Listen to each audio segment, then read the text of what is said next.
filósofo Luc Ferry fala sobre as mudanças da terceira revolução industrial. Ele que é autor não sei se até agora foram duas que eu conheço, mas talvez seja uma trilogia do Aprender a Viver. A Conferência do Francês encerrou a temporada 2019 do Fronteiras do Pensamento em São Paulo. Até onde eu me entendo, essa fronteira do pensamento era empreendido, era organizado, tinha como quem tomava a dianteira o Eduardo Wolff, que sumiu da internet. Eu tinha ele no Facebook, não tenho visto ele mais, né? Então, Luc Ferry é um reconhecido filósofo francês, ex-ministro da Educação na França, é o principal defensor do humanismo secular e da sociedade laica. Em seus livros, trouxe a filosofia de volta ao cotidiano, com linguagem e abordagem mais acessíveis, e é autor de Aprender a Viver e de 7 Maneiras de Ser Feliz e A Revolução do Amor, entre outros livros. Na conferência de encerramento da temporada 2019 do Fronteiras do Pensamento de São Paulo, em novembro, ele falou sobre os sentidos da vida e o respeito das mudanças provocadas pela terceira revolução industrial, marcada pela robótica, pelo digital e pela inteligência artificial, a IA. Ou AI. O filósofo iniciou abordando a primeira das consequências da inteligência artificial, a economia colaborativa. Ele citou exemplos como o Uber e o Airbnb, que criaram um modelo alternativo de prestação de serviço entre pessoas físicas. A novidade dessa economia é que, graças à inteligência artificial, não profissionais podem fazer concorrência aos profissionais. Não há necessidade de ter aprendido sobre todas as ruas de São Paulo, conhecê-las e dirigir para o Uber. Basta ter o Waze ou o Google Maps, né? Então a inteligência artificial propulsiona a economia colaborativa. Ouçam bem isso, porque é o centro da questão. Essa economia colaborativa não é colaborativa. Ela é muito conflituosa. Se você perguntar para os donos de hotel o que eles pensam do Airbnb, a resposta não vai ser nada colaborativa. O filósofo francês Luc Ferry, durante palestra no Ciclo de Fronteiras do Pensamento em novembro em São Paulo. Para explicar o conflito que existe, o Ferry citou Antígona, peça de Sófocles, que traz um embate entre o rei de Tebas e a sua sobrinha Antígona para decidir sobre o enterro de Polinício, irmão dela, considerado um traidor do reino. Os dois têm pontos de vista legítimos na questão, o que a torna ainda mais complexa e difícil. A mesma coisa acontece na economia colaborativa. Os donos de hotel dizem, é um escândalo. Airbnb é um horror. Airbnb não é bom porque a concorrência é desleal. Nós, donos de hotéis, temos regulamentações e normas para os deficientes físicos, as normas sobre o incêndio, assalariados, temos que pagar impostos. Vocês particulares não têm nada disso, então é uma concorrência desleal. É a mesma coisa com os taxistas, do Uber. E os particulares dizem, deixe a gente em paz, meu filho está desempregado, temos um quarto livre no apartamento, deixem nos organizarmos entre particulares. O Estado não precisa se meter nisso, não temos muito dinheiro. As duas argumentações são boas. É por isso que são conflitos trágicos no sentido grego. E, no fundo, no mundo inteiro hoje temos muito mais esse tipo de conflitos trágicos do que conflitos que os intelectuais franceses adoram, onde existem bons e maus.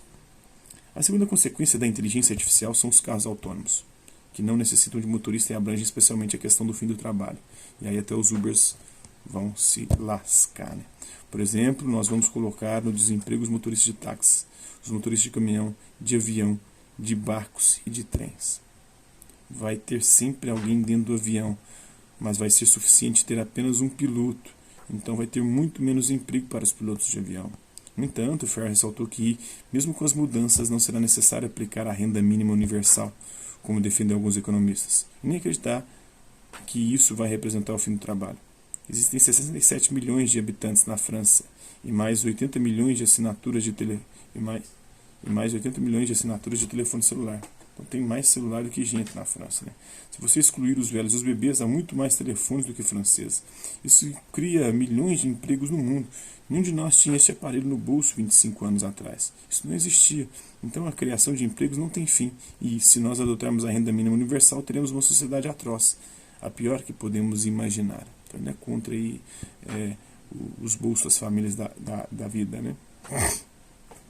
A terceira consequência é o transhumanismo, ou seja, a filosofia que tem como objetivo melhorar a condição humana a partir do uso da ciência e da tecnologia. Ela está baseada em alguns princípios básicos. O primeiro é que a medicina seguirá fazendo seu papel terapêutico, mas que agora pode ser usado para melhorar o ser humano e evitar que seja necessário as terapias. A segunda ideia é aumentar a longevidade humana, lutar contra a velhice e o envelhecimento. O projeto transhumanista é nos fazer viver em boa saúde até 127, 150 ou mesmo 200 anos de idade. Imagina, não morrer, cara do céu. 130 anos é para amanhã. Acho que minhas filhas poderão viver 130 anos em boa saúde, evidentemente. Meus filhos também. A terceira ideia defendida pelo transhumanismo diz que a natureza não é sagrada. Os transhumanistas dizem que chegou a hora de corrigir as desigualdades naturais. Se você tem um filho que tem uma anomalia genética, isso não é uma punição de Deus. A natureza que se enganou, que falhou. Então, sim, nós podemos corrigir essa falha e vamos corrigi-la. Segundo Ferber, os jovens carecem de experiência e os velhos precisam de força. O que o transhumanismo quer fazer é conciliar as duas coisas. Fudeu pra gente, cara, que é normal. É fabricar uma humanidade que seja jovem e velha ao mesmo tempo, porque a única coisa que os jovens não podem inventar é a experiência. Simplesmente. Então a ideia é fabricar a humanidade jovem e velha ao mesmo tempo, que seria talvez, mesmo que não estejamos seguros disso, mais sábia, muito mais inteligente e capaz do que a atual. Ao mesmo tempo, reforçou que é preciso lembrar que a natureza não é moral. Não tem moral na natureza, a moral é humana. Nós temos o direito de tocar na natureza, de mexer na natureza. Eu discuti muito asperamente com os católicos da França sobre a questão do casamento homossexual. Não tenho nenhum interesse na questão. Não sou homossexual, mas simplesmente eles tinham uma argumentação que eu acho idiota. Porque eles diziam, a natureza é um modelo moral. Papai, mamãe, bebê. Isso é natural. Mas a natureza não é um modelo moral. Eu entendo que as pessoas possam ser contra. Não é um problema. Entendo que os religiosos sejam contra o casamento homossexual. É a teologia deles. Eles têm o direito de pensar assim. Já eu não penso assim, mas eles têm esse direito. Só que não devem adotar esse argumento débil mental que consiste em dizer que a natureza é um modelo moral. Só os nazistas podem achar que a natureza é um modelo moral. A natureza é Darwin. É a seleção dos velhos, dos deficientes, dos fracos. A natureza era para essa galera toda ser extirpada. E por que a gente age contra a natureza nesse sentido? A natureza faz com que, na seleção natural, os velhos, os deficientes, os fracos sejam extintos. E aí, nós vamos ceder a natureza nisso aqui? Então por que a gente tem que ceder a natureza na questão da homossexualidade? Aí que entra as contradições da religião, né? E ele está apontando aqui algo bem interessante. Eu acho massa, né? Sem inteligência artificial, o mundo não teria a economia colaborativa, a mobilidade urbana e nem a biotecnologia. Ferrer explicou que existem 3 tipos de inteligência artificial. A fraca e estreita, que aprende a executar uma tarefa, jogar xadrez ou identificar um câncer, mas não tem consciência sobre si mesma. A inteligência artificial fraca, que também não sabe sobre si, mas é mais larga e horizontal, tem uma capacidade maior de aprendizado para realizar, por exemplo, diagnósticos de doenças melhores do que os feitos por médicos humanos. E a terceira inteligência artificial, embora ele não acredite nela, é a forte. O filósofo citou o projeto Blue Brain, que pretende criar uma simulação computacional do cérebro dos mamíferos, incluindo o cérebro humano. A ideia é fabricar uma verdadeira inteligência, uma máquina que pensaria realmente, uma máquina que teria consciência de si. Dito de outra forma, seria fabricar um verdadeiro cérebro com 100 bilhões de neurônios, mas numa base não biológica, digamos que a partir do silicone e não do carbono. Então, fabricaria um verdadeiro cérebro que pensaria, mas que seria uma máquina e não algo biológico. Ele seria imortal.